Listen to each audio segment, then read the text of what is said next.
Hello everyone, so my name is Bhumika Singh and welcome to my channel The Study Steps. आज की video में हम क्या करने वाले हैं, क्लास 9 का chapter 2 that is cell the building block of life. इसका एक छोटा सा पोर्शन कवर करेंगे। हम चैप्टर का जो फाउंडेशन है वो तैयार कर लेंगे, एक स्ट्रक्चर बना लेंगे जिससे कि हमें समझ में आ जाए। Okay, so let's begin. अगर हम चैप्टर को देखें तो चैप्टर का नाम है cell the building block of life. Question उठता है ये सेल है क्या और इसको बिल्डिंग ब्लॉक ऑफ लाइफ क्यों कह रहे हैं। सबसे पहले चैप्टर की हेडिंग पढ़ो और उसको समझो। तो पूरा चैप्टर जो है वो सेल के ऊपर घूमने वाला है और इस पूरे चैप्टर के अंदर ही हम क्या समझने वाले हैं, सेल है क्या चीज। तो अब पहले मेरा क्वेश्चन और आप लोग इसको आंसर करने की कोशिश करना। Let's see if you can, obviously you can. Do you really think कि आपके आसपास जितनी भी चीज है सारी की सारी आप सबको देख पाते हो? यस और नो? Answer is no. कुछ कह रहे होंगे यस, जिन्होंने चैप्टर पढ़ा है स्कूल में वो कह रहे होंगे नो, और जिन्होंने नहीं पढ़ा है, जिनके में अभी नहीं करवाया गया है, वो कह रहे होंगे yes we can see. But actually हम सारी चीजों को नहीं देख सकते। क्यों नहीं देख सकते? हमें तो हमारी मम्मी भी दिखती है, पापा भी दिखते हैं, भाई भी दिखते हैं, बहन भी दिखती है, चीटी घूम रही है वो भी दिखती है हमें। तो क्यों नहीं देख सकते? उसका बहुत छोटा सा रीजन है। एक्चुअली वो रीजन जो है वो एक पता लगाएंगे इस चैप्टर के अंदर। बहुत ही इंटरेस्टिंग चैप्टर है, पेशेंट रहना। वीडियोस आएंगी और धीरे धीरे करके चैप्टर भी कंप्लीट हो जाएगा और आपको सब कुछ समझ में आ जाएगा। सो क्यों हम करते हैं, लेट्स स्टार्ट। सेल होता क्या है? देखो, एक्चुअली हमारे आसपास सिर्फ मम्मी पापा भाई बहन दोस्त चीटी चूहे सब है, वो सब ठीक है। बट एक्चुअली हमारे आसपास और भी बहुत सारी चीजें जो हमें नहीं दिखती, जैसे कि बैक्टीरिया, ठीक है, एल्गे, और भी बहुत सारे फंगी हो गए। तो ऐसे बहुत सारे माइक्रो ऑर्गेनिजम्स हैं जो हमें नहीं दिखते, ठीक है, छोटे छोटे से। राइट, वायरस, कोरोना वायरस आया था ना, कोविड आया था, तो अब कहाँ है? ठीक है। तो अब यही हमें सेल चैप्टर से समझ में आएगा कि सारी चीजें हम नहीं देख सकते। तो पहले समझते हैं कि सेल है क्या, फिर आगे बढ़ेंगे। अभी थोड़ा बड़ा नहीं करते, मुझे समझ में नहीं आएगा सेल होता क्या। पहला क्वेश्चन यही है, व्हाट इज सेल? सेल है क्या चीज? देखो, हमारी जो बॉडी बनी है वो कैसे बनी है। देखो, एक ऑर्गेनिज्म कैसे बनी, यहाँ नीचे देखना, ठीक है, यहाँ पे ऑर्गेनिज्म कैसे बनता है। एक ऑर्गेनिज्म जब बनता है तो ना, एक होती है सेल। सेल को हम बोलते हैं fundamental unit of life. Fundamental unit of life क्यों बोला जाता है, उसका रीजन तुम्हें यहीं पे मिलेगा। फंडामेंटल यूनिट ऑफ लाइफ इसलिए बोला जाता है क्योंकि हम जो हैं, हम किससे बने, हम किस चीज से तो बने होंगे ना, तभी तो हम हैं। जब तुम मिट्टी का घर बनाते हो तो तुम किससे बनाते हो? मिट्टी से बनाते हो। हम पूरे इंसान बने हैं, कोई एनिमल बना है या कोई माइक्रो ऑर्गेनिज्म बना है, तो किससे बना है? सेल से। तो एक लिविंग ऑर्गेनिज्म में, ये वर्ड याद रखना, लिविंग ऑर्गेनिज्म, क्योंकि जब एटम चैप्टर आता है तो उसमें हम कंफ्यूज हो जाते हैं। जितने भी लिविंग ऑर्गेनिज्म होते हैं वो एक स्मॉल यूनिट से बने होते हैं, जिसको हम क्या बोलते हैं, सेल। ठीक है, वो बहुत छोटे होते हैं सेल। और हमारी, और जैसे ह्यूमन बींग्स हो गए, एनिमल्स हो गए, इनमें तो ये मिलियंस बिलियंस। तो सबसे पहले सेल, ठीक है। अब क्या होता है, ये छोटे को ये सेल है। अभी तुम्हें तो ये डॉट दिख रही है, नहीं दिख रही मुझे नहीं पता, मैंने डॉट लगाई, इससे भी छोटे होते हैं, ठीक है, सेल्स। तो जब सेल्स एक दूसरे से मिलते हैं तो वो क्या बनाते हैं, टिश्यूज, ठीक है। टिश्यूज चैप्टर है तुम्हारा, तुम्हें पता चलेगा। फिर ये टिश्यूज क्या होते हैं, टिश्यूज आपस में मिलते हैं और क्या बना देते हैं, ऑर्गन बना देते हैं। ऑर्गन जैसे तुम्हारा हार्ट हो गया, किडनी हो गई, ठीक है। फिर ऑर्गन जो है वो आपस में मिलते हैं और एक क्या बनाते हैं, ऑर्गन सिस्टम। क्या बनाते हैं, ऑर्गन सिस्टम।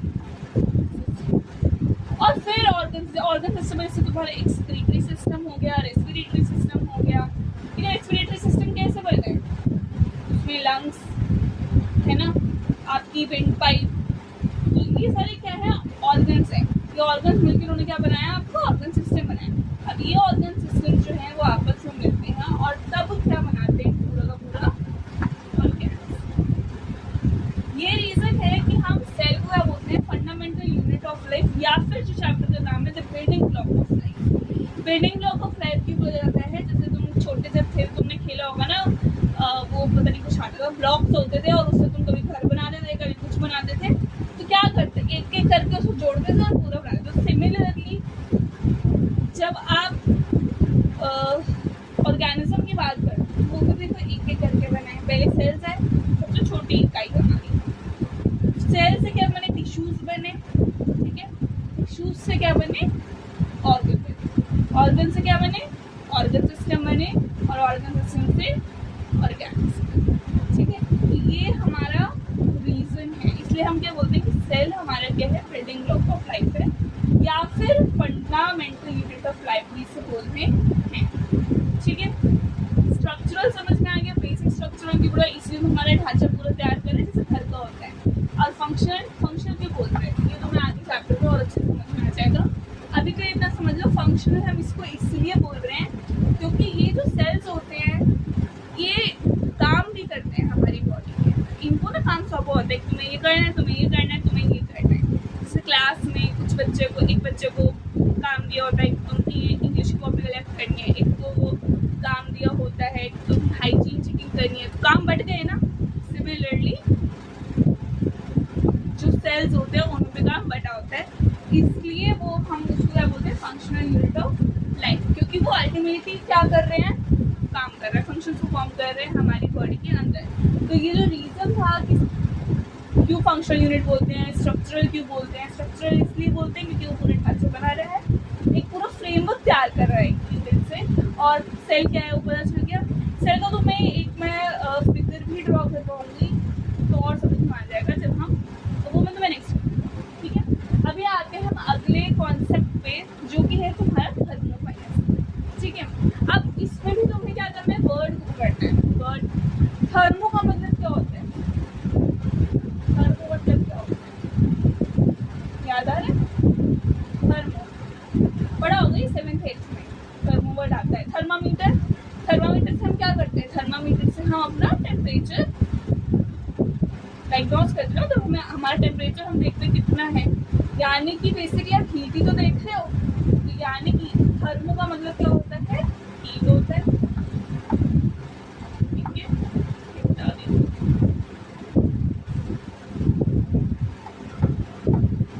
और फाइल्स का मतलब अट्रैक्ट, यानी कि फाइल्स का मतलब क्या होता है, अट्रैक्टिव, यानी कि ऐसे ऑर्गेनिजम्स जिनको हीट अच्छी लगती है, गर्मी अच्छी लगती है, तो बोलोगे ऐसे ऑर्गेनिज्म को गर्मी अच्छी लगती है, आप गर्मी में मरे जा रहे हैं, अब बारिश हो रही है तो अच्छा लग रहा है। देखो थर्मो का मतलब क्या होता है, हीट, और फाइल्स का मतलब होता है अट्रैक्टेड। तो हाँ, कुछ ऑर्गेनिजम्स होते हैं जिनको हीट अच्छी लगती है, जिनको गर्मी अच्छी लगती है, तो ऐसे ऑर्गेनिजम्स को क्या बोलते हैं, थर्मोफाइल्स। हॉट स्प्रिंग्स तुम्हें पता होगा, ठीक है। तो जो हॉट स्प्रिंग्स है ना, वो क्या होते हैं, जब ठंडी होती है तब भी गर्म ही रहते हैं, उसका पानी बॉइलिंग टेम्परेचर पे होता है, ठीक है।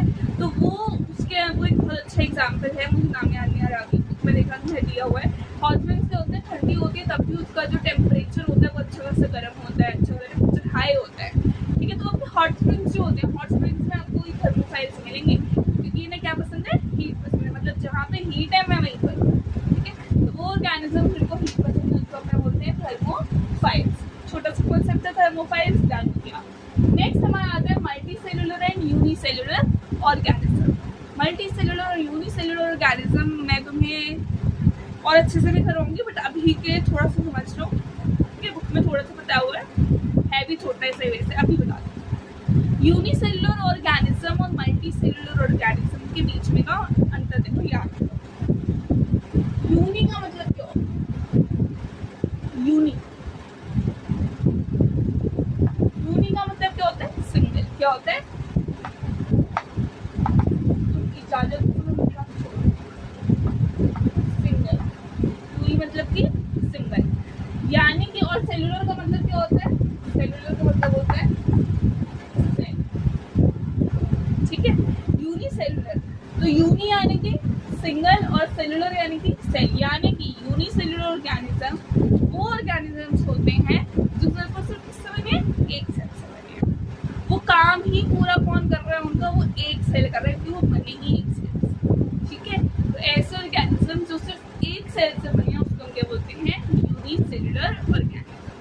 organisms which are made up of only one single cell are known as unicellular organisms. अब तुम बोलोगे एग्जाम्पल, हम एग्जाम्पल के बिना नहीं मानते बात, कोई बात नहीं। देखो एग्जाम्पल एमीबा, ठीक है, जिसकी कोई शेप नहीं होती, तुम्हें बहुत सारी ड्राइंग भी बनाई होगी छोटी क्लासेस में, अभी भी बनाओगे। अमीबा, एक आगे होता है पैरामीशियम, वो भी यूनिसेलुलर ऑर्गेनिज्म होता है। पैरामीशियम जो स्लिपर शेप का होता है। ये जो मैं वर्ड्स बोल रही हूँ, अगर तुम इसको फोन पे गूगल करोगे तो तुम्हें इसकी फोटोज मिल जाएंगी, और देखिए किसी क्लास में, ठीक है। तो ये सब किसमें होते हैं, यूनिसेलुलर ऑर्गेनिज्म में आते हैं। इससे बने सिर्फ एक सेल से बने हैं। इस एक सेल से ये लोग क्या करते हैं, डाइजेस्ट भी करते हैं। इस एक ही सेल से क्या करते हैं ये लोग, एक्सक्रीट भी करते हैं। यही एक सेल जो है वो रिप्रोडक्शन में भी इनकी हेल्प करता है। यही एक सेल जो है उनको सारे मतलब जो फंक्शंस, एसेंशियल फंक्शंस हैं वो परफॉर्म करता है, वो एक सिंगल सेल, ठीक है। हाँ, तुम कह सकते हो ये single cellular sorry unicellular organism होते हैं, कि बस सेल एक होता है, मल्टीटास्किंग सेल है, सारे काम करते हैं, ठीक है। अब अगर तुम्हारा multi cellular organism, multi colours, जैसे अगर लड़कियों की बात करें तो उन्हें ना मल्टी कलर तो सुना होगा, मल्टी कलर के ईयरिंग्स, मल्टी मतलब कि बहुत सारे, मैनी। मल्टी का मतलब क्या होता है, मैनी, ठीक है। और सेलुलर का मतलब तुम्हें तो बता ही दिया, सेल, ठीक है।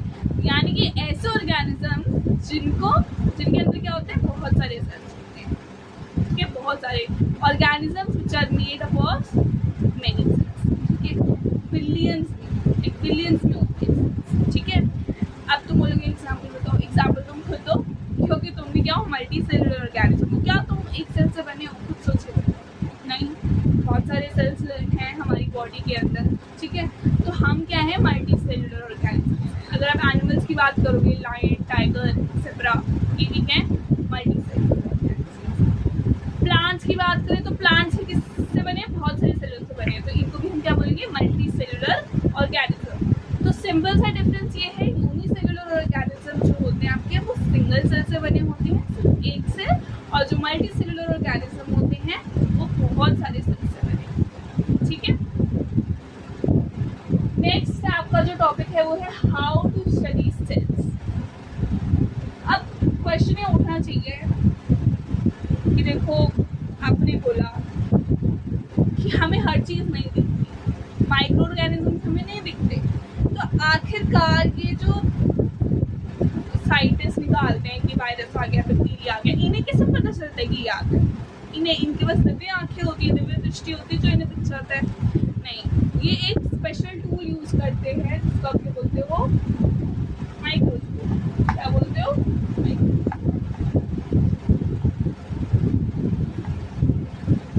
ठीक है। इससे पहले, ये समझाने से पहले मैं आपको लिमिट ऑफ रेजोल्यूशन समझा देती हूँ। लिमिट ऑफ रेजोल्यूशन होता क्या है?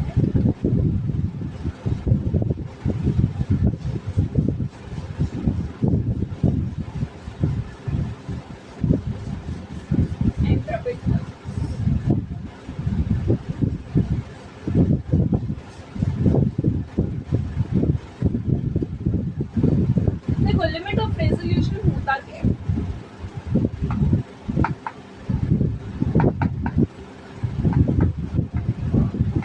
ट्राई करो, अभी मैं बताऊंगी, ट्राई करो। तुम्हें ये पता है कि जो ह्यूमन आइज होती है, क्वेश्चन तुम्हें ये नहीं आता माइक्रोस्कोप यूज करते हैं इन छोटे छोटे ऑर्गेनिज्म के लिए, हमारी आंखें क्यों नहीं देख पाती? क्योंकि हमारी आंखों की एक लिमिट है, वो एक रेंज तक ही देख सकती है, ठीक है। फॉर एग्जाम्पल तुम्हें बताऊँ तो तुम्हें ये तो पता है, टीचर ने बताया है, इट्स वेरी गुड, हमें हमारी टीचर ने बताया था कि जो नॉर्मल रेंज होती है आपकी आइज की, मिनिमम रेंज एक्चुअली वो होती है आपकी 25 सेंटीमीटर होती है, 25 सेंटीमीटर ह्यूमन आई। मिनिमम इस रेंज से ही देखना शुरू कर।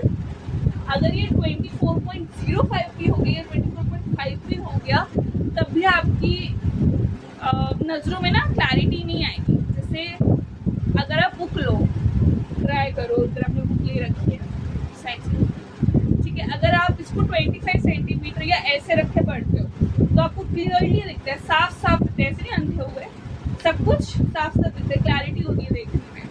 बट व्हाट इफ अगर मैं इसको ऐसे देखूं, ऐसे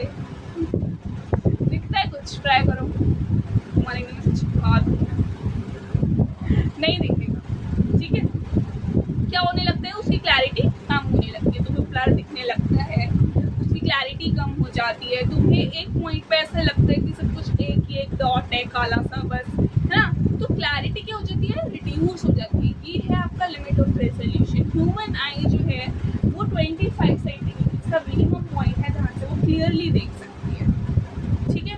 क्लियरली जब कोई चीज़ 25 सेंटीमीटर पे होगी आप क्लियरली दिखेगी, लेकिन जब आप उसको 25 सेंटीमीटर के आगे लेके आओगे, लाइक 24 या 23 पे लेके आओगे, तो आप देखोगे कि वो आपको ब्लर दिखना शुरू हो रहा है, और जितना पास लेके जाओगे क्लैरिटी उतनी ही ज़्यादा कम होती चली जाएगी, ठीक है। तो that is what is limit of resolution is. Okay, now बात करनी थी हमें किसकी, how to study cells, that is microscope की।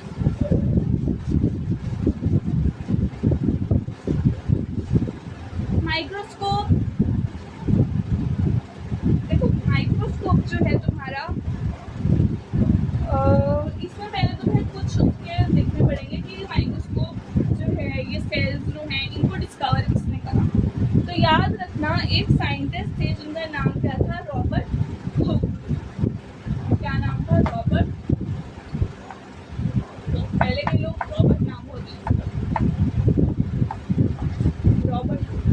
एक्चुअली क्या हो रहा था, रॉबर्ट हुक ने 1665 में एक बार ना वैसे कार्टून घूम रहे थे, मुझे नहीं पता घूम रहे थे नहीं, मैंने ऐसे कर, लेकिन जो मैं अभी आगे बताने वाली हूँ वो एकदम रियल है। तो एक बार उन्होंने क्या करा, फॉक लिया, ठीक है, और उन्होंने माइक्रोस्कोप के अंदर उसको क्या करा, ऑब्जर्व करा। मैंने तुम्हें बता दिया कि माइक्रोस्कोप क्या होता है, उसकी जो रेजोल्यूशन है वो काफ़ी अच्छी होती है, ठीक है। और ह्यूमन आई क्यों नहीं देख पा रही, उसका रीजन तुम्हें बता दिया, due to limit of resolution. तो जो माइक्रो ऑर्गेनिजम्स को हम देखने के लिए जिस चीज़ का इस्तेमाल करते हैं वो क्या होती है, तुम्हारी माइक्रोस्कोप, ठीक है। तो अब तुम्हें माइक्रोस्कोप समझ में आ गया है। अब बात करते हैं कि सेल चीज़ डिस्कवर किसने करी, जिसने हमारा चैप्टर सिलेबस बढ़ा दिया। तो रॉबर्ट हुक ने 1665 में क्या करा था, एक कॉक लिया था और उस कॉक को माइक्रोस्कोप के अंदर क्या करा था, ऑब्जर्व करा था। तो उन्हें कुछ स्ट्रक्चर दिखा उस कॉक, ठीक है, और उस स्ट्रक्चर को उसने नाम क्या दिया, उन्होंने नाम क्या दिया, सॉरी, सेल, ठीक है। वो स्मॉलेस्ट स्ट्रक्चर था, यानी उसके आगे कुछ नहीं था, तो उसको उन्होंने नाम क्या दिया, सेल। तो रॉबर्ट हुक, अच्छा ये सेल कौन सा था, लिविंग सेल था या डेड सेल, जिसको इन्होंने ऑब्जर्व करा था, जिस सेल को, वो सेल था डेड सेल। याद, दो तरीके के सेल होते हैं, ठीक है। डेड सेल को इन्होंने ऑब्जर्व करा था माइक्रोस्कोप के अंदर, फिर उन्होंने कुछ फिगर दिखी थी और उसको इन्होंने क्या नाम दिया, सेल, ठीक है। तो ये एक छोटा सा था। एक बात और, जो तुम्हारा 1 नैनोमीटर होता है, इसका ना वो ये इम्पोर्टेंट पॉइंट है, 1 नैनोमीटर कितना होता है, इसके इक्वल टू होता है 10 की पावर -9, ठीक है। तो ये बात याद, 1 माइक्रोमीटर 10 की पावर -6।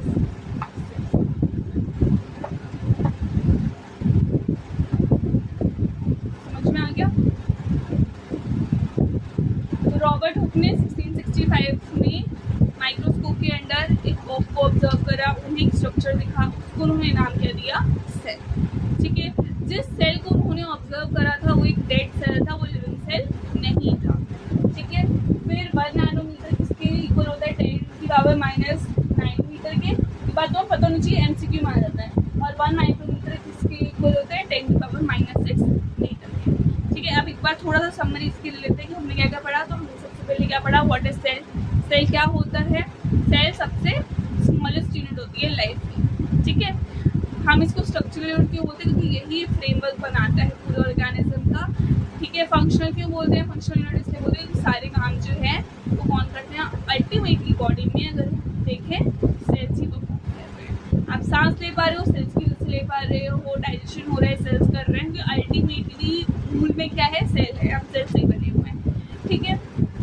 अनदर थिंग, जो आपका सेल है उसको हम फंडामेंटल यूनिट ऑफ लाइफ की बोलते हैं, इसको समझ में आ गया। देन उसके बाद अगली चीज़ हमने क्या करी, थर्मोफाइल्स। थर्मोफाइल्स क्या होती हैं? थर्मोफाइल्स वो ऑर्गेनिजम्स होते हैं जिन्हें हीट पसंद होती है, ठीक है, ऑर्गेनिजम्स व्हिच लव हीट, तो उन्हें हम क्या बोलते हैं? थर्मोफाइल्स। हॉट फ्रेंड्स वाला तो मैं बताया था। फिर उसके बाद हमने क्या करा था? Unicellular organism and multi cellular organism. Unicellular organisms कौन से ऑर्गेनिजम्स होते हैं? ये वो ऑर्गेनिजम्स होते हैं जो सिर्फ और सिर्फ एक सेल से बने होते हैं। मल्टी सेल्युलर ऑर्गेनिज्म वो ऑर्गेनिजम्स होते हैं जो बहुत सारे सेल से बने होते हैं।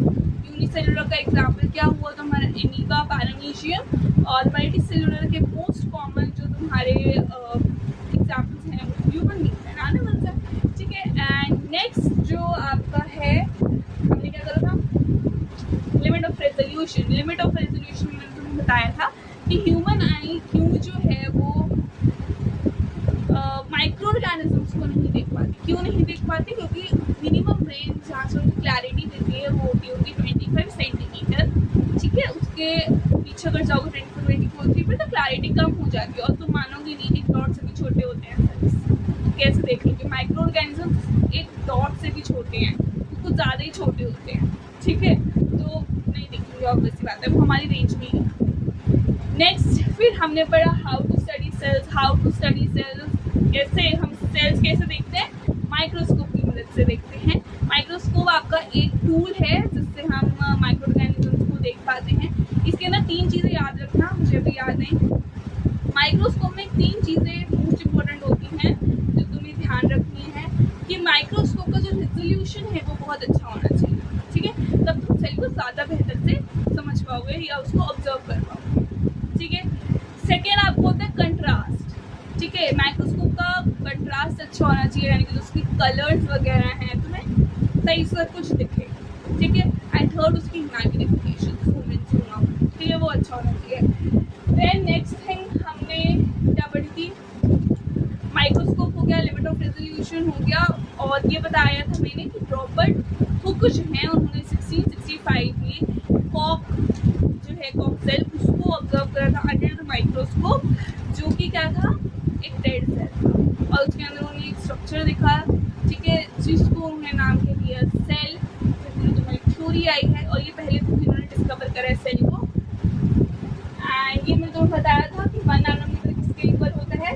10 की पावर -9 मीटर के 1 माइक्रोमीटर किसके इक्वल होता है? 10 की पावर -6 मीटर के। इम्पोर्टेंट है, नोट डाउन कर लेना, बिकॉज MCQ में आ सकता है। फिर तो और भी नेक्स्ट चैप्टर के लिए यूज।